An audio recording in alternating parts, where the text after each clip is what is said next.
noonu nga ko waxee waajal nañ ko ak kilifa yi nga xam ni ñoo yor réew mi mayoon nañu ñu def ak ñun ab CLD ak le sous-préfet de Sindia amoon na yuñ fa jàppoon jàpp naa ni la ñu waxoon ak ñun lépp ñoo nga ca muy Senelec lépp loo xam ne day yombal bis bi ndax mbooloo fay daje war nañoo soxla sécurité war nañoo soxla yu bari war nañoo soxla ndox war nañoo soxla courant te loolu lépp mel na ni ñoo nga ca taxaw kon c'est l'occasion pour remercier l'État du Sénégal remercier le président de la République remercier son premier ministre sant ko ci taxawaayam boobu nga xam ni ñu ngi koy am ci 17 avril. D'accord justement si CLD boobu noonu sous-préfet bi joxoon na tamit ay recommandations ngir rek amal événement bi nga xamante ne ci dal lay amee est-ce que tamit mun nañ jàpp ne point de départ la rek pour réunification toute la famille de Serigne Cheikh Béthio. waaw moom day la réunification de la famille de Cheikh Béthio loolu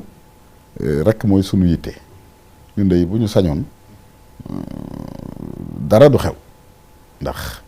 dañoo amul beneen yitte bu dul sëriñ bi tàmbalee ci moom yem ci moom képp koo xam ne jàpp nga ni ci loolu rek nga war a ne ànd ak ñun day yomb kilifa yi nag ñu ngi fi ñoom la ñu ci déglu ci loo xam ni war naa mën a am du ñu def nag ñun dara loo xam ni luy jur ak xaajale lay doon ndax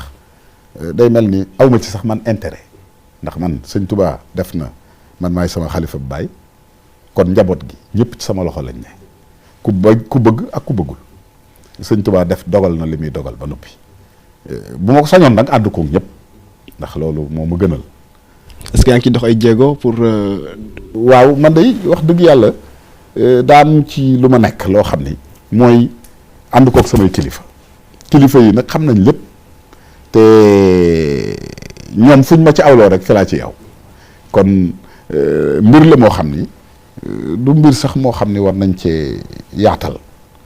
bu ma sañoon rek ñu dëkk sunuy loxo ñaan yàlla mu defal nu li gën mooy ñëpp booloo ñëpp ànd ndax loolu rek mooy sunu yitte liggéeyal sëriñ bi